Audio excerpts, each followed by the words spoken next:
Nous sommes le dernier mercredi du mois, c'est le temps de faire un petit résumé de ce que j'ai vu en janvier. Bonsoir. Et oui, afin de ressusciter doucement cette chaîne YouTube et de faire un truc un peu régulier, que je ne peux pas faire sur TikTok parce que ce serait trop long, j'ai décidé que chaque fin de mois, j'allais vous résumer les films que j'ai vus et faire une petite critique. Parce que ça fait à peu près 3 ans que je liste, que je regarde sans rien en faire, donc voilà, ça m'enchèvre. Un peu comme cette coupe de cheveux merdique. C'est donc parti pour le premier film de janvier. Ça, c'est pas mieux. Le Maître du Kabuki par Lee Sang-il. Alors c'est un film qui démarre dans les années 60 et qui finit en 2014, j'avais oublié. Ça suit l'histoire du jeune Kikuho, et de celui qui va devenir son ami et rival au fil des années, Shunsuke. Alors le problème de Kikuho, en fait, c'est qu'il est né d'une famille de yakuza et il est très, très intéressé par le théâtre, plus particulièrement par le kabuki. Et le problème de Sunsuke, pardon, de Shunsuke, je vais essayer de prononcer correctement même si c'est pas gagné. Son problème donc, c'est qu'il est né d'une grande famille de kabukistes, de comédiens du kabuki. Je vais pas inventer des termes juste pour cette vidéo. Donc il est né d'une grande lignée de comédiens de kabuki qui sont tous censés faire du kabuki parce que voilà, le fonctionnement par lignage comme ça, c'est toujours une bonne idée. Et donc voilà, le film va nous permettre de suivre ça, de suivre, bah, déjà de l'univers du kabuki, qui pour des gens comme moi, qui ne le connaissent pas trop, c'est très intéressant et surtout, un peu plus classique dans un film, d'avoir cette histoire de rivalité entre, frères en fait, parce qu'au fil des ans, c'est-à-dire que, bah, ils oui, dans les années 60, quand ça commence, ils ont quoi? 13-14 ans? Donc du coup, ils vont grandir ensemble. Bref, c'est donc, je trouve, 2 bonnes raisons de suivre ce film. C'est déjà pour découvrir le kabuki, pour voir déjà si vous aimez ou pas. Après, si vous découvrez que vous aimez pas le kabuki, vous allez passer les 2 pires heures de votre vie. Et surtout, pour voir cette, histoire de rivalité qui fonctionne, qui est pas, d'une originalité incroyable, mais étant donné que les acteurs se débrouillent très bien, c'est suivable. Et la fusion des 2, honnêtement, classique, mais des fois les classiques, c'est des classiques parce que ça fonctionne. L'affaire Bojarski par Jean-Paul Salomé. Qu'est-ce que ça raconte? Eh ben, ça raconte l'affaire Bojarski, qui est une vraie affaire qui a eu lieu. Eh ouais, c'est l'histoire de Jan Bojarski ou Jan Bojarski, je ne sais pas comment ça se prononce, c'est polonais, désolé. C'est un homme qui était donc un ingénieur polonais et qui était là, bah, en France, au moment de la Seconde Guerre mondiale, ce qui est toujours une bonne idée d'être en France au moment de la Seconde Guerre mondiale, peu importe qui tu es. Et donc, dans l'après-guerre où, bah, il n'est plus utile parce qu'il a réussi quand même à joindre plus ou moins la résistance, parce qu'il avait ce talent pour faire des faux passeports. Et bah, une fois qu'on n'a plus besoin de lui parce que, bah, on va pas filer du boulot à un Polac, dis donc, hein? Donc une fois que, bah, il a plus vraiment eu le choix, il a décidé, de faire de la faux monnaie. Enfin, il a été poussé par ses mauvaises fréquentations à faire de la fausse monnaie et pour des raisons qui sont dans le film, il a continué et ça a marché longtemps. Je vais pas vous spoiler l'affaire Bojarski, si vous voulez vous y intéresser. Si vous connaissez déjà l'affaire Bojarski, est-ce que c'est utile de voir le film? Oui, oui, écoutez, c'est un bon film, ça reste un bon film. C'est étonnant que ça ait pas déjà été, adapté. Si ça se trouve, ça a déjà été adapté et je suis pas au courant, mais en tout cas, voilà, quand j'ai vu ce film, je me suis dit: «Bah, écoutez, très bon sujet, vrai, ayant, des bonnes raisons d'être adapté en fiction».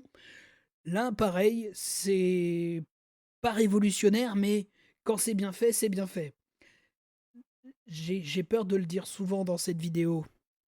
28 ans plus tard, le Temple des Morts. Suite donc de 28 ans plus tard. pas de sous-titres, réalisé cette fois non pas par Danny Boyle, mais par Nia DaCosta, qui avait réalisé The Marvels pour Marvel. Et qu'est-ce qu'elle a bien fait de se barrer? Bon, on va pas se mentir, par rapport à l'opus précédent, il y a moins de folie visuelle. Ce qui, je pense, pour beaucoup, vu les réactions que j'ai entendues autour de moi par rapport aux petites folies qu'il y a eu dans 28 ans plus tard, je pense que ça va vous reposer les yeux à beaucoup. Ce qui va faire que vous allez pouvoir apprécier le film. Surtout ses dialogues et son scénario qui est très bon, qui est très très bon. Je pense que malheureusement, beaucoup de gens vont s'attendre à un truc de zombie un peu énervé. Bah, surtout quand tu fais suite à 28 ans plus tard, il y a quand même des scènes très énervées, suivies de trucs un peu plus doux. Là, on va un peu plus rester dans la douceur, mais pas une douceur agréable. C'est-à-dire que non, oui, je parle vraiment par rapport à la mise en scène, parce que la mise en scène de 28 ans plus tard a quand même des côtés frénétiques. Là, même quand va y avoir de l'action, vais-je dire de manière très vague, histoire de pas vous spoiler, l'action en soi, toute crue soit-elle, ne va pas devenir, ne va pas, voilà, ne va pas subitement devenir énervée et frénétique et personne ne prend de coke dans ce film. Je sais pas si vous comprenez ce que j'essaie de dire. On a quand même, voilà, un casting qui sait ce qu'il fait. On a Ralph Fiennes qui est magistral, surtout quand il danse à la fin. Je ne dirai pas plus à part il danse à la fin. Et quelle danse! Et donc je pense que voilà, si vous ne connaissez Nia DaCosta que pour The Marvels, j'espère qu'elle va vous prouver que c'est une vraie réalisatrice. Parce que là, on le voit, c'est une vraie et une bonne réalisatrice. Palestine 36 par Anne-Marie Yassir. Eh, vous aussi, vous saviez que Israël a été créé le 14 mai 1948. Vous vous êtes déjà demandé si il y avait la place? Eh ben la place, ils l'ont fait. En 1936. C'est tout le sujet de ce film. C'est, je pense, le moment où on va tous se dire: «Ah, c'est le moment du film politique». Oui, là, c'est le moment du film politique et heu et il est nécessaire, ce film. Parce que bon, là, en ce moment, on est tous un peu, j'imagine un peu, qu'on est tous un peu en train de regarder Trump et en se demandant: «Bon, est-ce qu'il va choper le Groenland? Est-ce qu'il va attaquer quelqu'un d'autre en Europe juste parce que?» Sauf que, bah, enfin, Israël, ça fait quoi, la 4e 5e fois qu'ils respectent pas leur couvre-feu, là, au moment où je parle? Je veux dire, j'ai lu ce matin que, ah bah, il y avait plus d'otages israéliens en Palestine. Super, donc en fait, vous allez continuer de bombarder quand même. Bref, voilà, je m'énerve à parler que de la situation actuelle, mais je pense que c'est très important, si vous y arrivez, d'aller voir Palestine 36 pour voir à quel point, dès le début, de toute façon, on les a pas traités comme des humains, les gens qui étaient déjà sur place. Et tout ça, c'est la faute de l'Empire britannique, apparemment. Enfin, le texte de début dit que la France a fait de la merde, mais enfin, c'est pas montré. Je veux dire, les Français sont absents. Voilà, c'est.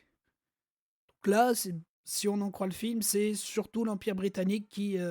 Puis en plus, c'est pas comme si c'était une production française pour casser du sucre sur le dos des Britanniques, parce que non, la production est franco-britannico-qataro-saoudo-palestinien. Donc c'est-à-dire qu'il y a la France, le Royaume-Uni et le Qatar qui ont filé du pognon. Et bah personne fait sa pub, donc au moins Good Boy par Ben Leonberg. Oui, je vais pas parler que des films que j'ai vus au cinéma, je vais aussi parler parfois des films que j'ai eus en VOD. Et là, je voudrais parler d'un film donc, qui est sorti l'année dernière et que j'ai enfin vu ce mois-ci, Good Boy, qui est donc un film d'horreur du point de vue d'un chien. Enfin, pour être plus précis, c'est un film d'horreur au niveau d'un chien. Et c'est peut-être parce que de base j'aime pas les films d'horreur, mais j'ai adoré cette expérience. Parce que c'est une expérience. Je l'ai vu avec mon frère, on devinait un peu le scénario. Bon après on le devinait 30 secondes avant que les choses arrivent, mais quand même, voilà, c'est pas au final, une fois que toute l'expérience est passée, et qu'on réfléchit au scénario, on se dit: «Bon, le scénario est pas, voilà, est pas d'un dingo, c'est un scénario qu'on voit dans d'autres films d'horreur». Mais vraiment, le fait justement d'avoir tout mis au niveau d'un chien, heu, qui du coup est incapable de réellement agir, incapable de communiquer avec son maître, parce que c'est des choses qui arrivent surtout à son maître, et d'avoir cette mise en scène. Enfin, il y a des plans qui sont beaux à se damner. Damner film d'horreur. Je vous conseille, oui, bah, de prendre ce film en VOD. Ça vaut largement le prix que vous pourrez payer. Hamnet de Chloé Zhao. Le donc dernier film que j'ai vu ce mois-ci, ce que je verrai, sorti le 28, voilà, vous aurez ça le mois prochain, désolé. Donc, qu'est-ce que j'ai pensé de Hamnet? Surtout en sachant, enfin, chose qu'on m'a apprise avant que j'aille le voir, que beaucoup de critiques l'avaient défoncé. Et ben, j'ai l'honneur de vous annoncer que beaucoup de critiques ont un cœur de pierre. Oui, c'est alors beaucoup de gens vont trouver que c'est lent. Faut pas confondre lent et contemplatif. C'est-à-dire que ça prend son temps exprès. Quand c'est lent, c'est vraiment que tu sens qu'il y a un problème, que c'est pas censé être lent. Après, vous pouvez ne pas aimer la lenteur en soi, et je le comprendrais, mais Chloé Zhao, qui d'ailleurs elle aussi, hein, est passée par Marvel et ils lui ont mis à l'envers, comme quoi passer par Marvel c'est bien, en partir c'est mieux. Chloé Zhao donc fait du contemplatif. C'est quasiment, enfin c'est sa marque de fabrique. Pourquoi j'allais dire quasiment moi? C'est sa marque de fabrique. Elle fait du contemplatif, et non, et c'est beau, et puis de toute façon l'histoire qui du coup est celle de William Shakespeare, ça va du moment où il rencontre sa femme à quand il joue Hamlet, on imagine pour la première fois. C'est de toute façon très intéressant. C'est plus concentré sur sa femme justement, et c'est ça qui est beau, c'est que de toute façon, voilà, dans l'histoire avec un grand H, sa femme, on n'y pense pas beaucoup. Donc avoir un film sur elle, je trouve ça très intéressant. Avoir un film justement qui va parler, de cet amour entre elle et William Shakespeare, de l'amour de ses enfants, de lui qui s'en va pour devenir le grand William Shakespeare, mais du coup qui revient quand même pour voir sa famille quand il peut, et du coup les tensions que ça va créer, et ce qui va se passer avec un personnage appelé Hamnet. Si vous ne le savez pas, je vous le dirai pas.